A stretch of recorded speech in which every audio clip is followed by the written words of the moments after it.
Good morning, kids. It's Tuesday morning. I hope that you all had a happy Easter Sunday. I'm sorry we all couldn't be together, so we're going to resume with storytelling time. And this story is a little bit longer, but it's a really cute story. It's called Make Way for Ducklings.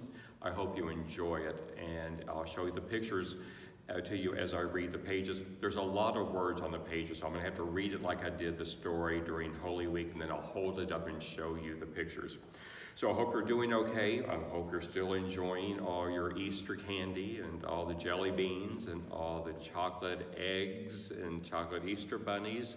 And I hope you're doing fine. And I miss you all. So here's the story, Make Way for Ducklings.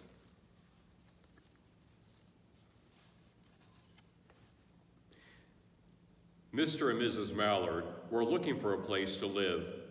But every time Mr. Mallard saw what looked like a nice place, Mrs. Mallard said it was no good. There were sure to be foxes in the woods or turtles in the water, and she was not going to raise a family where there might be foxes or turtles. So they flew on and on.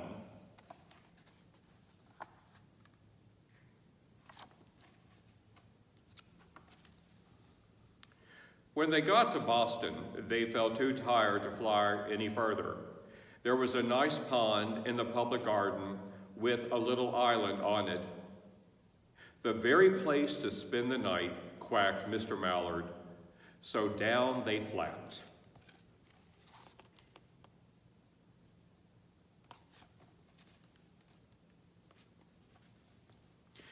Next morning, they fished for their breakfast in the mud at the bottom of the pond, but they didn't find much.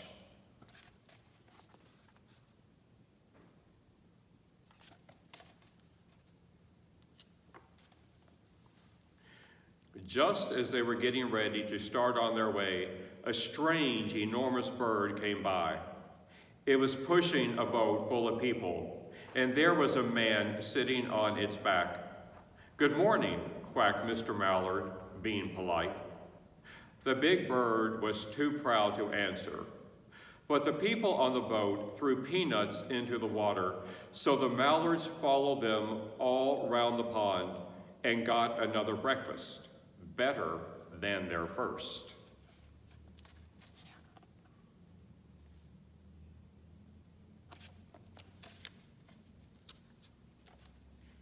"I like this place," said Mrs. Mallard, as they climbed out on the bank and waddled along. "Why don't we build a nest and raise our ducklings right in this pond? There are no foxes and no turtles, and the people feed us peanuts. What could be better?" "Good," said Mr. Mallard, delighted that at last Mrs. Mallard had found a place that suited her. But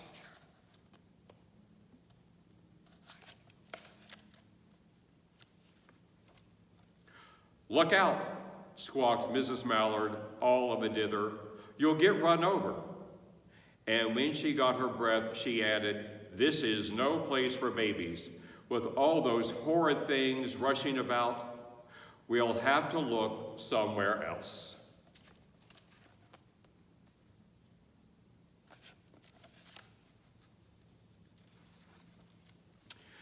So they flew over Beacon Hill and round the State House, but there was no place.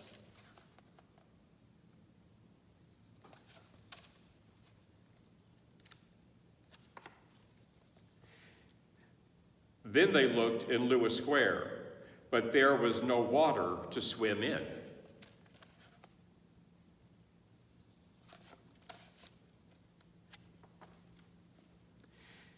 Then they flew out over the Charles River.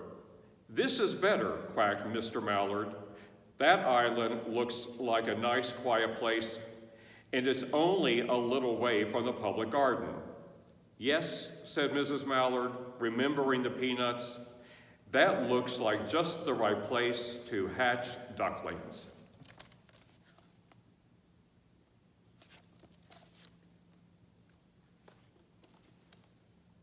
So they chose a cozy spot among the bushes near the water and settled down to build their nest, and only just in time, for now they were beginning to molt.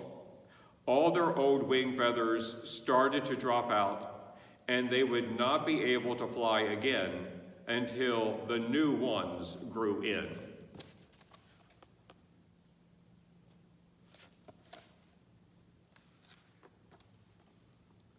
But of course, they could swim, and one day they swam over to the park on the riverbank, and there they met a policeman called Michael. Michael fed them peanuts, and after that, the mallards called on Michael every day.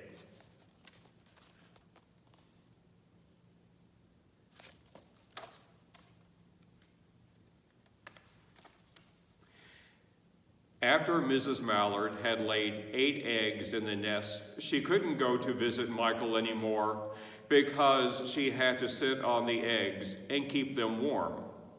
She moved off the nest only to get a drink of water or to have her lunch or to count the eggs and make sure they were all there.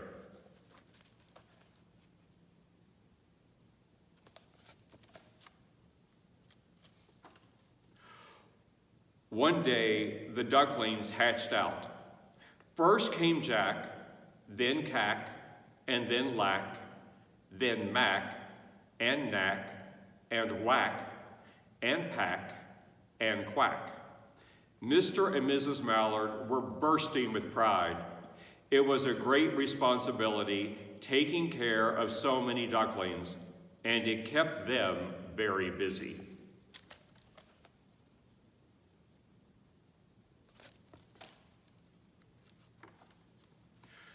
One day, Mr. Mallard decided he'd like to take a trip to see what the rest of the river was like further on.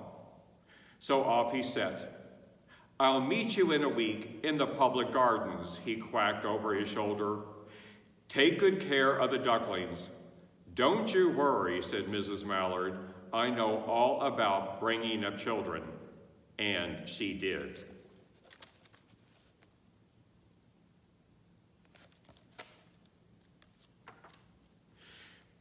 She taught them how to swim and dive.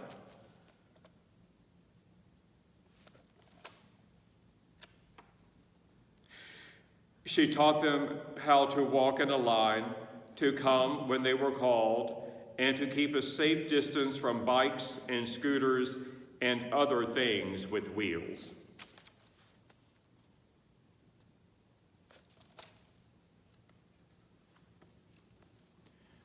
When at last she felt perfectly satisfied with them, she said one morning, "Come along, children, follow me."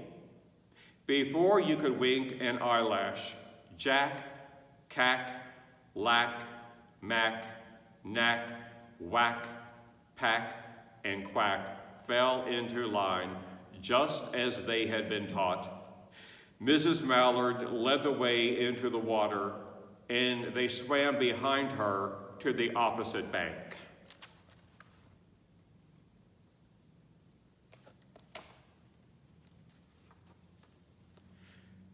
There they waded ashore and waddled along till they came to the highway.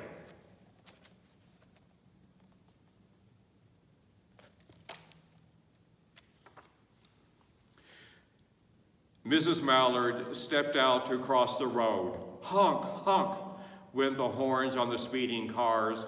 Quack, went Mrs. Mallard as she tumbled back again. Quack, quack, quack, quack, went Jack, Cack, Lack, Mack, Knack, Whack, Pack, and Quack, just as loud as their little quackers could quack. The cars kept speeding by and honking, and Mrs. Mallard and the ducklings kept right on quack, quack, quacking.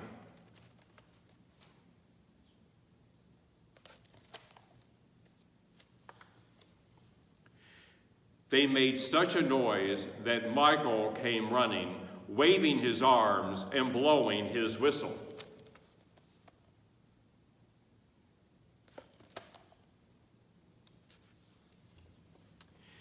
He planted himself in the center of the road, raised one hand to stop the traffic, and then beckoned with the other, the way policemen do, for Mrs. Mallard to cross over.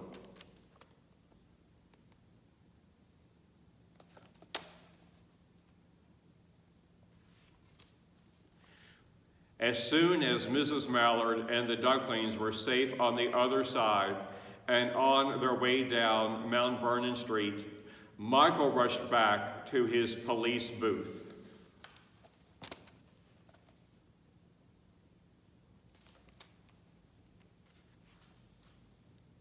He called Clancy at headquarters and said, "There is a family of ducks walking down the street."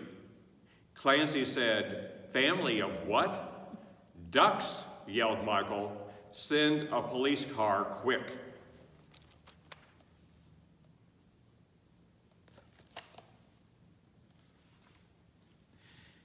Meanwhile, Mrs. Mallard had reached the corner bookshop and turned into Charles Street with Jack, Cack, Lack, Mack, Knack, Whack, Pack, and Quack, all marching in line behind her.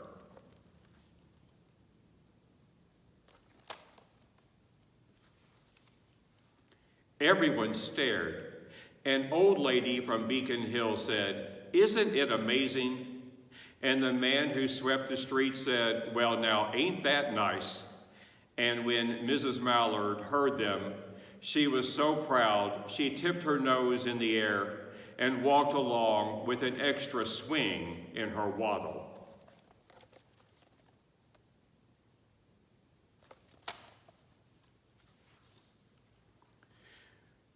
When they came to the corner of Beacon Street, there was the police car with 4 policemen that Clancy had sent from headquarters. The policemen held back the traffic so Mrs. Mallard and the ducklings could march across the street.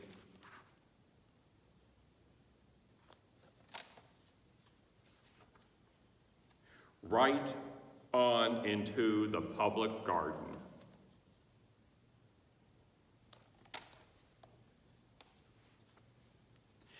Inside the gate, they all turned around to say thank you to the policeman. The policeman smiled and waved goodbye.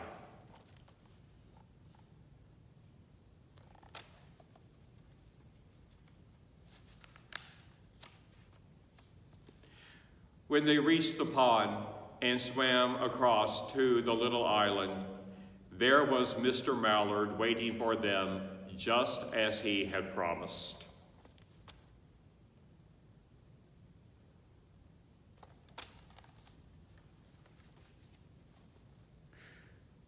The ducklings liked the new island so much that they decided to live there. All day long, they follow the swan boat and eat peanuts.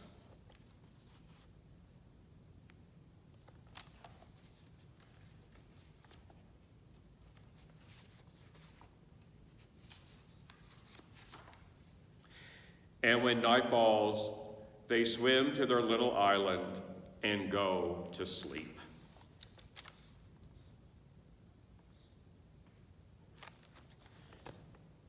And that's the story of Making Way for Ducklings. I hope you enjoyed it. I'll read you a story tomorrow.